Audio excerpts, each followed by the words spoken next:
Sevens football മത്സരത്തിന് മുന്നോടിയായി നടത്തിയ കരിമരുന്ന് പ്രയോഗത്തിനിടെ കാണികളിലേക്ക് പടക്കം വീണ് അപകടം. അരീക്കോടിനടുത്ത് തെരട്ടമ്മലിൽ രാത്രി 8:30യോടെയാണ് അപകടം ഉണ്ടായത്. 22 പേർക്ക് പരിക്കേറ്റു.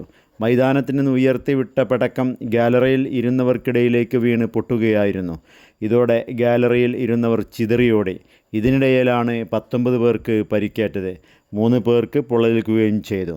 പരിക്കേറ്റവരെ സമീപത്തെ സ്വകാര്യ ആശുപത്രിയിൽ പ്രവേശിപ്പിച്ചു. ആരുടെയും പരിക്ക് ഗുരുതരമല്ല. യുണൈറ്റഡ് FC നെല്ലിക്കുത്തും KMG മാവൂരും തമ്മിലുള്ള ഫൈനൽ മത്സരത്തോടനുബന്ധിച്ചായിരുന്നു കരിമരുന്ന് പ്രയോഗം നടത്തിയത്.